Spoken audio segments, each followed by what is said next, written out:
Con las informaciones, sin duda los temas relevantes de seguridad preocupan y es una de las principales preocupaciones de los habitantes de nuestro país. Queremos conversar de ello junto al ministro de Seguridad, Luis Cordero, que está acá en nuestro estudio. Primero, muchas gracias, ministro, por asistir, por acompañarnos hoy día. No, por favor, buenas tardes. Buenas tardes. Ministro, contingencia obliga y se comunica por parte de Gendarmería que se ha removido al jefe titular del complejo penitenciario de La Serena.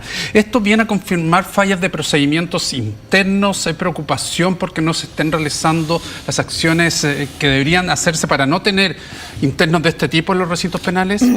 Esencialmente se debe a una evaluación que ha hecho el director, que se ha reunido con el ministro de Justicia y que ha formado parte de la evaluación de estos días, de lo que ocurrió en la cárcel. Yo creo que hay dos o tres aspectos que creo que son relevantes. El primero tiene que ver con algunas cuestiones muy amables, que están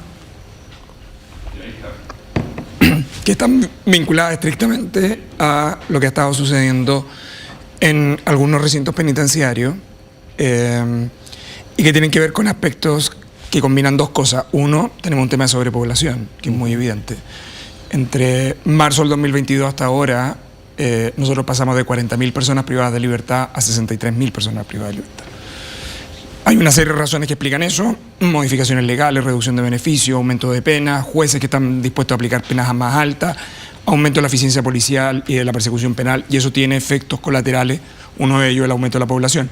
Y la segunda tiene que ver con, en condiciones de esas características, la gestión del establecimiento penitenciario exige medidas adicionales que el director Pérez ha evaluado y que probablemente explican esta remoción. Perfecto. Ahora, está claro que estos internos no deberían haber estado ahí en ese centro penitenciario. Es probable que exista un problema de clasificación.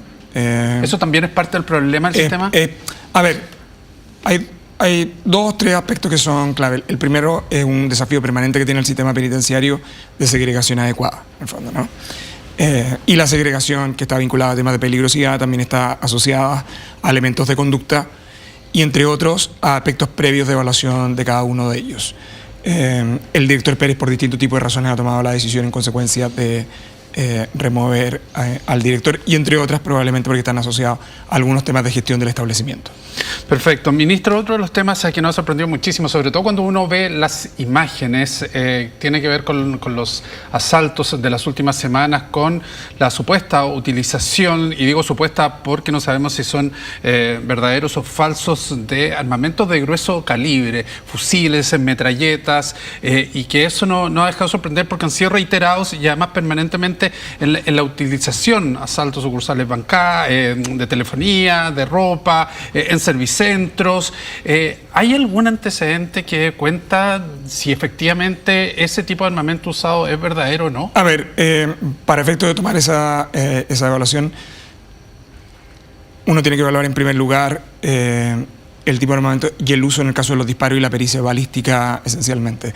Nosotros no tenemos antecedentes de que tengamos una distribución de este tipo de armamentos en la zona centro, ¿no? Armamentos de grueso calibre, que es distinto. Ahí está mostrando las imágenes de lo que sucede hoy día, claro, que es un tema que podemos analizar separadamente, en el fondo. Pero los asaltos que han ocurrido a comercio en estos días, nosotros tenemos dos preocupaciones. La primera tiene que ver, aunque no es la primera vez que en el caso de uno de los centros comerciales ocurre en el último tiempo, y por lo tanto nosotros hemos pedido a Carabineros y a la Subsecretaría de Prevención del Delito que realicen una evaluación además de las medidas de seguridad privada en ese ámbito. Y la segunda, en que en ocasiones parte de este armamento proviene o de armas que están vinculadas a aire comprimido, por ejemplo, y en otras, en varios procedimientos policiales, además de encontrar armamento de grueso calibre, también hemos encontrado imitaciones que sirven para intimidar. Bien, mientras no verifiquemos la pericia balística, en esos casos no estamos en condiciones de decir que son armas propiamente de alta capacidad de fuego, en el fondo, ¿no? De alto calibre principalmente. Alto calibre. Sin embargo, en el caso que están mostrando ustedes ahí, que es la persecución policial que existió esta madrugada, producto de un control policial que los sujetos evaden y que los policías realizan una persecución controlada que llega hasta la legua. Los carabineros que ingresaron a esa zona fueron recibidos y los estaban esperando. Se están haciendo las evaluaciones de las pericias, pero en principio... ¿La pericia balística? La pericia balística ¿se puede pensar? Y en principio la primera aproximación que tenemos es que son... es un armamento que no corresponde a un armamento convencional de bajo calibre, pero en cualquier caso vamos a esperar las pericias de ese fin. Lo que sí, hubo carabineros que sostuvieron la persecución, terminaron con lesiones leves, pero preocupa el que lo hubiesen estado esperando al ingreso a ese lugar. Claro, se menciona un llamado desde el interior del automóvil para estar esperando. La persecución fue extensa, y hubo aproximadamente 10 disparos al vehículo policial. ¿Fue una emboscada? La evaluación que nosotros tenemos que fue una emboscada al ingresar al lugar donde ellos, al ingresar a la legua, eran sujetos que los estaban esperando, efectivamente. Ya, y esto, ministro, cuando se da ese tipo de acto delictual, uno podría pensar en un cambio de estrategia por parte desde el ministerio, pero también de las policías, y cambio de estrategia no solamente en términos de cómo enfrentar una acción como esta, sino también de elementos, por ejemplo. Nosotros tenemos, el Estado de Chile ha invertido bastantes medios de protección para las policías, tanto carabineros como la Policía de Investigaciones. En este caso, los funcionarios carabineros iban con sus medidas de seguridad adecuadas. Pero en segundo lugar, nosotros, el Estado de Chile también ha invertido en medios para ingresar a lugares que tienen ciertas características, ¿no? De hecho, algunos operativos policiales que se realizan en esa zona en particular no se realizan sin el resguardo, por ejemplo, de vehículos blindados habitualmente. En algunas zonas muy específicas de la ciudad, y en concreto cuando se corresponden a operativos policiales de mayor complejidad, especialmente para proteger a los funcionarios policiales. Y por eso esta intervención y la forma en que se actuó es relativamente anormal, ¿no? O sea, no es un procedimiento policial en el cual Carabineros esté habitualmente expuesto, pero por cierto sí hay mucha preocupación por la forma y modo en que se realizó la emboscada esta madrugada. Ya, ¿se puede pensar por contrapartida como algún tipo de estrategia de quienes están cometiendo estos actos delictuales? Lo que pasa es que en algunas zonas, a ver, nosotros, uno de los focos centrales que nosotros hemos tenido en los últimos años es aumentar el plan de fiscalización de armas. El 50% de las armas incautadas en procedimientos policiales son armas que son armas convencionales, ¿no? No estoy hablando de las armas de hechizo, sino de las armas convencionales. El 50% de las armas convencionales aproximadamente provienen de armas inscritas lícitamente. Y por eso el plan de fiscalización de armas es tan relevante. Nosotros hemos pasado de un 5% a un 15% en el plan de fiscalización de armas, y eso hay que seguir profundizándolo. Existe un mercado secundario de armas, es decir, de sujetos que lo que hacen es comercializar en mecanismos de arrendamiento o similar para que determinado tipo de organizaciones tengan acceso a armamento. Y hay algunas preocupaciones que nosotros tenemos en la zona sur de Santiago, y por eso el equipo ECO ha puesto, de hecho, en este caso en particular, la investigación no ha sido tomada simplemente como una persecución policial en la que hubo disparos, sino que está siendo investigada por ECO en el contexto de crimen organizado. Perfecto. Queda bastante claro, porque la forma en que se dio hoy día en la mañana... Sí, fíjese que un dato que no es menor. Los resultados que el país ha tenido en materia de seguridad, en reducción de índice de homicidio, de delitos violentos, en la macrozona sur también, creo que es conveniente tener presente que es bajo indicadores de letalidad. Eso, nuestras policías han implementado procedimientos donde han logrado éxito y donde en general no hay terceros lesionados, afectados. De hecho, tenemos una persona que ha fallecido en este caso y todavía estamos obteniendo los antecedentes de su identificación, si es un tercero o estaba participando de los hechos en el fondo. Lo que da cuenta de que los procedimientos policiales están bien parametrizados, ¿no? Pero por cierto, a capacidad de fuego que tienen organizaciones criminales, por cierto, nuestros policías se ven más expuestos, y por eso también la disposición de sus medios de seguridad destinados a este fin. En este procedimiento en particular, además de las armas de fuego, lo que sí nos preocupa es la emboscada. La emboscada es algo que no es habitual y que en este caso llama mucho la atención. ¿En qué medida, ministro, el desbaratamiento de personajes importantes dentro de una banda de crimen organizado como los pulpos disminuye este tipo de acciones? Si bien no necesariamente lo sabemos, están vinculados, pero en el fondo también... Tiene que ver mucho con qué tipo de bandas usted desbarata, en el fondo, ¿no? Por ejemplo, los pulpos es una organización criminal de origen peruano, que nace en Trujillo, que se instala, en el caso de Santiago, específicamente en la zona norte, en concreto en barrios comerciales limítrofes de Recoleta, Santiago e Independencia, cuyas víctimas principalmente son ciudadanos peruanos, entonces, y cuyo delito principal es la extorsión, en el fondo, ¿no?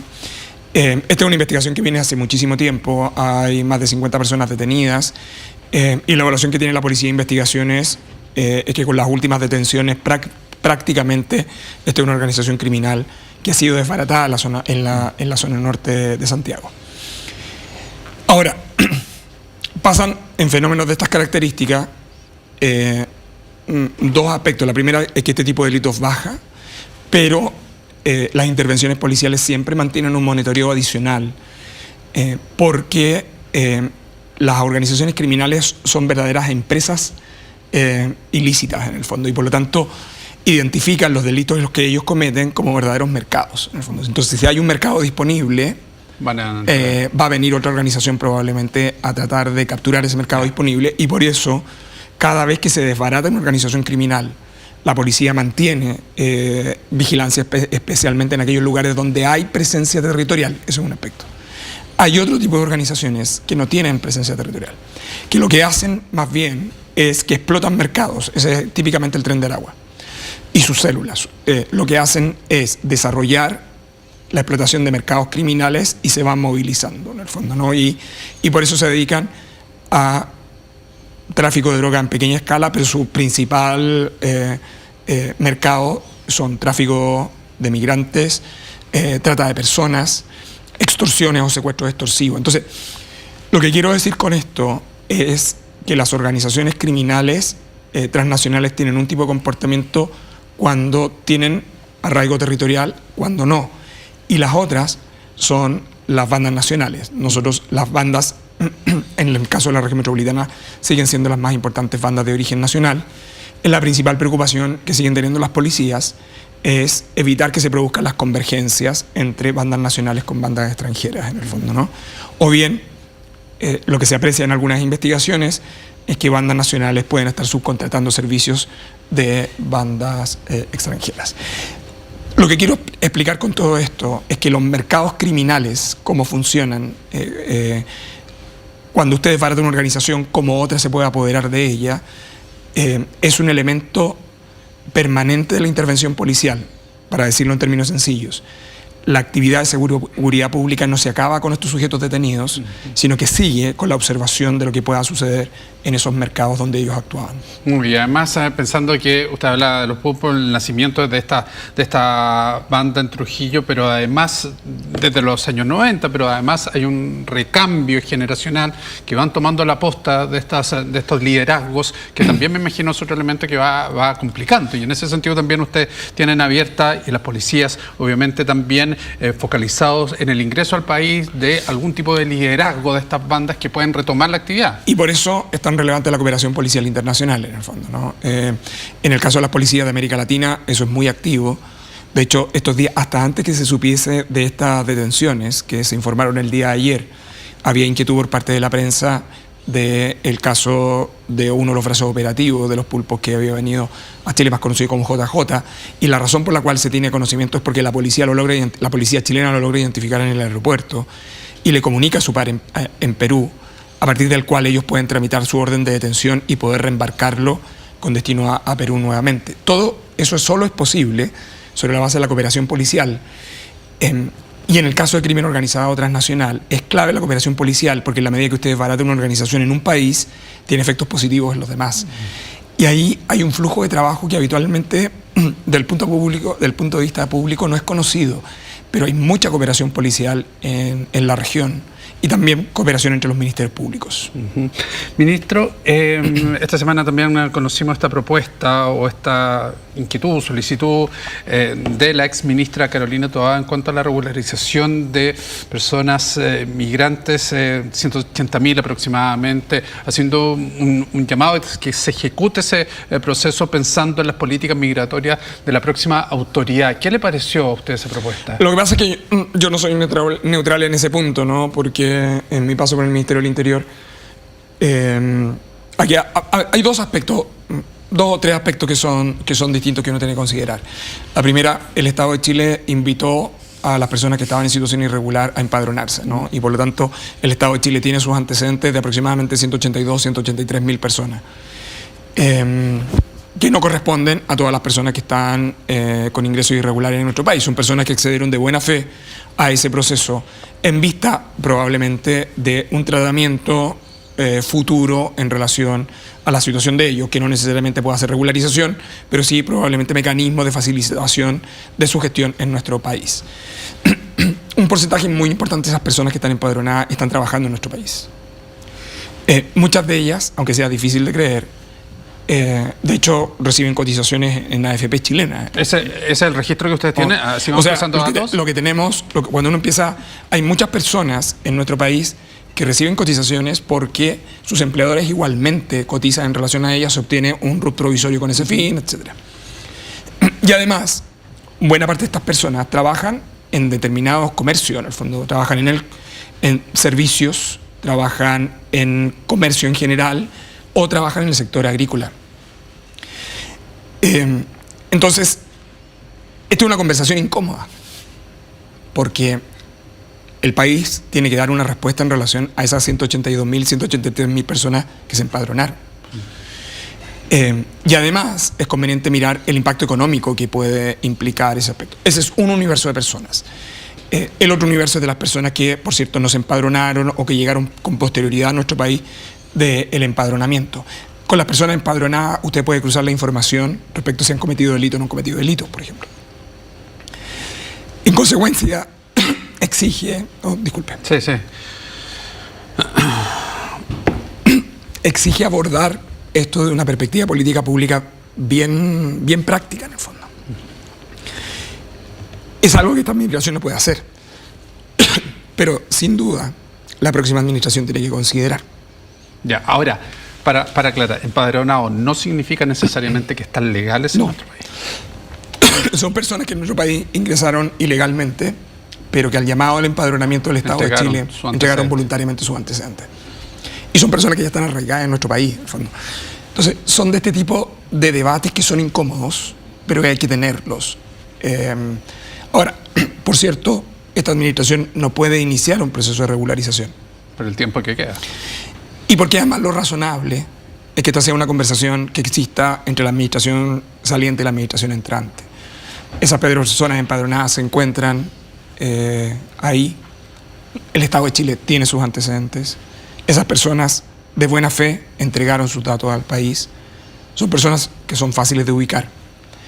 Y creo que también, si uno lo mira desde el punto de vista de política pública, es conveniente diferenciar a las personas que lo hicieron voluntariamente de aquellas que probablemente se mantienen ilegales en nuestro país. Habría que tener una consideración especial con ellas, entonces. Que en algún sentido acogieron el llamado al Estado de Chile de buena fe, pero en cualquier caso, esta es una discusión que no se puede hacer con grandes titulares.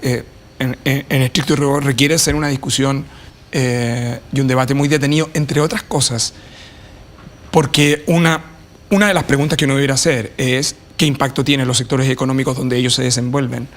El que estas personas, por ejemplo, nosotros simplemente las expulsáramos del país, más allá de que el país tiene una capacidad muy limitada de expulsiones, o de los países de receptores por la misma.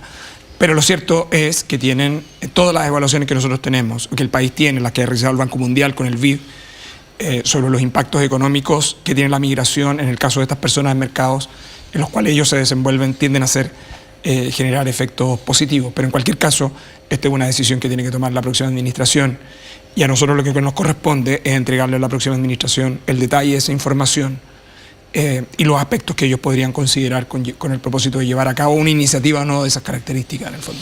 Ministro, sé que está haciendo un gran esfuerzo por contestarnos cada una de las preguntas. No, el problema lo tiene en la garganta. No, pero sabemos que es incómodo estar hablando así, pero le voy a hacer unas últimas 2 preguntas. ¿Por qué hoy día la gente se debe sentir más segura con la ley de seguridad municipal, que se ha establecido como un hito en la estrategia para abordar el tema de la seguridad? Bueno, primero porque, a ver, yo creo que el gran esfuerzo que tiene que hacer el país no es solo disminuir los delitos violentos, sino que también disminuir el índice de temor. El índice de temor el temor de las personas tiene distintos tipos de razones, no solo proviene de la violencia, también viene de las alteraciones significativas de los entornos producto, por ejemplo, de incivilidades. Hay un impacto muy severo también en el temor cuando las personas desconfían de las instituciones, y un impacto en la desconfianza de las instituciones provienen de los actos de corrupción, en fin. Por eso la política de seguridad pública que rige a nuestro país hasta el año 2031 tiene como objetivo reducir los delitos violentos, pero también los índices de temor. Y la gestión en materia de seguridad es una gestión que tiene siempre pertenencia más bien local. Hay como 3 elementos que son como una triada esencial: los sujetos, el contexto en el cual se desenvuelven y el lugar donde esto se desarrolla. Entonces, el municipio y la ley de seguridad municipal buscó clarificar esas competencias. Lo que hace es identificar al municipio como factor muy relevante en materia de prevención. Porque, en sencillo, los municipios son pequeños estados. Entonces, no solo ven la seguridad pública, están preocupados también del uso de las vías públicas, están preocupados del bienestar de la comunidad. No solo pensando en el funcionario. Entonces, lo que hace es que tiene una capacidad de transversalización, donde ve la seguridad en una dimensión un poco más global de la que puede ver estrictamente la dimensión policial o la de persecución penal. Entonces, que los municipios, esto es como, después de todos los esfuerzos que ha hecho el país en materia de fortalecer instituciones, dictar más de 70 leyes actualizando nuestra legislación, aumentar presupuestos, que queden dentro de la estructura de la gestión pública en materia de seguridad, es clave, sobre todo pensando en prevención. En darle un estatuto claro a los inspectores municipales con ese fin. Y en tercer lugar, en poder distribuir competencias que les son privativas, o más bien competencias que pueden ejercer autónomamente, ¿no? Los patrullajes, por ejemplo, de aquellas que pueden coadyuvar a la policía, en el fondo. Lo quiero ejemplificar con un caso, fíjense, que yo creo que puede ser útil. Fíjese que nosotros hemos podido recopilar los datos del Plan 24 Horas, que es un plan de carabineros que nació el año 96 y que hoy día ya está en todo el país, y que esencialmente hasta ahora el Ministerio de Seguridad o las autoridades de seguridad no disponían, y a partir del año pasado empezaron a ser integrados por la Subsecretaría de Prevención del Delito. 24 Horas lo que esencialmente le dice es cuántos niños, niñas, adolescentes han pasado por una comisaría. Más o menos, el año 2025 fueron 58.000 aproximadamente, que da origen en una cantidad importante de ellos a más de un ingreso. Pero cerca del 73% de los niños, niñas, adolescentes que ingresan a una comisaría lo hacen por vulneración de derechos. Y solo un 22% lo hace porque son infractores de ley. Hay uno que es el delta de la diferencia, que ingresan en más de una vez como infractor o como vulneración de derechos. Pero me quiero detener en un aspecto que es clave. De los jóvenes infractores, de los menores infractores inimputables, es decir, de 13 años hacia abajo, aproximadamente ingresan o representan en nuestro país aproximadamente cerca del 6%. Es un número muy acotado. Pero hay un dato que el Plan 24 Horas, además de eso, entrega y le dice: el 75% de ellos comete sus delitos, ¿no?, en 2 kilómetros a la redonda de su domicilio. ¿A qué quiero llegar con todo esto? Si los municipios tienen un rol muy relevante en materia de prevención, interrumpir o impedir el desarrollo de carreras criminales respecto de jóvenes infractores de ley es un rol tan importante para los municipios como el que podemos tener en patrullaje. Y esto tiene que ver con esta dimensión, ¿no? Que esas personas están en un contexto determinado, en territorios específicos, y la Ley de Seguridad Municipal le permite dar a la gestión pública en materia de seguridad esa idoneidad territorial, que hay veces que cuando uno habla de seguridad pública en términos más globales como que se diluye. Claro. En una comuna usted puede tener distintas realidades. En una misma región o en una comuna al lado de la otra, los modelos de gestión de seguridad en ocasiones pueden ser sustancialmente distintos. Partimos con contingencia, vamos a terminar con la última pregunta, ministro, de contingencia, que tiene que ver con una resolución que se espera dentro de los próximos minutos y que tiene que ver con una posible sanción a la Universidad de Chile a propósito de los hechos de violencia y a las personas que ingresaron. Para usted, hoy día, ¿cree que una suspensión del público en los estadios es una medida que, a propósito de los hechos, debe ejecutarse? Mire, nosotros hemos mantenido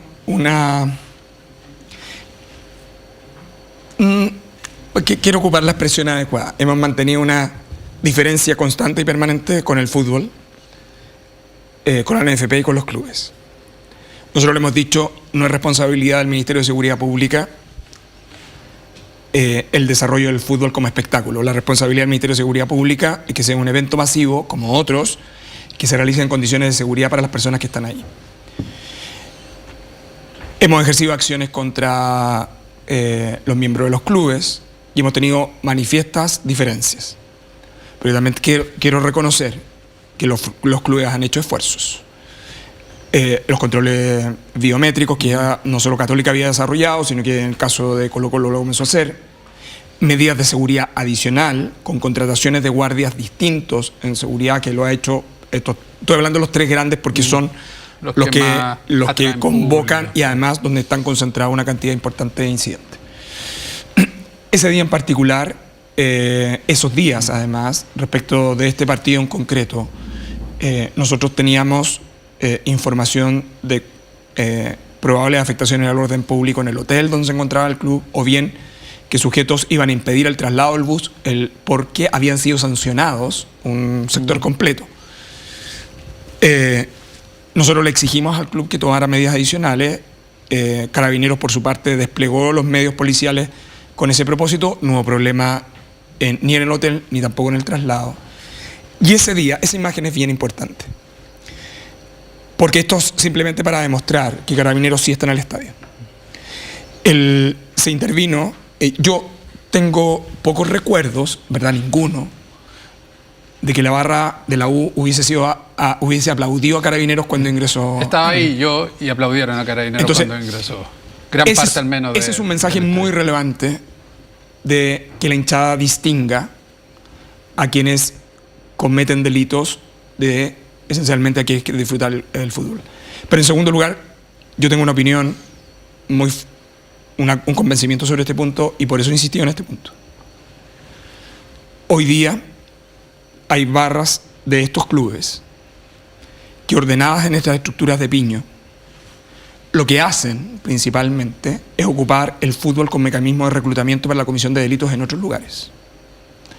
De hecho, en la Universidad de Chile hay varios piños que están asociados a algunas comunas de la región metropolitana, donde en la actualidad la Policía de Investigaciones con el Ministerio Público ha desbaratado estructuras de tráfico de drogas.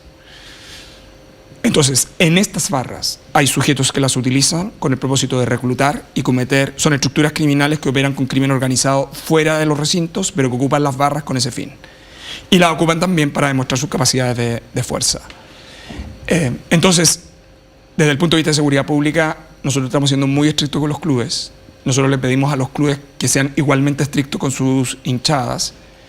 Y nosotros vamos a mantener la estrategia de inflexibilidad en estos ámbitos, y esa inflexibilidad supone además ejercer acciones con nombre y apellido, y lo han hecho en el caso de ejemplificado con los tres grandes, porque los tres grandes a su vez también han ejercido acciones nominativas a sujetos que han cometido este tipo de delitos. ¿Puede eso atenuar una sanción? No lo sé, es un problema federativo de regulación del fútbol.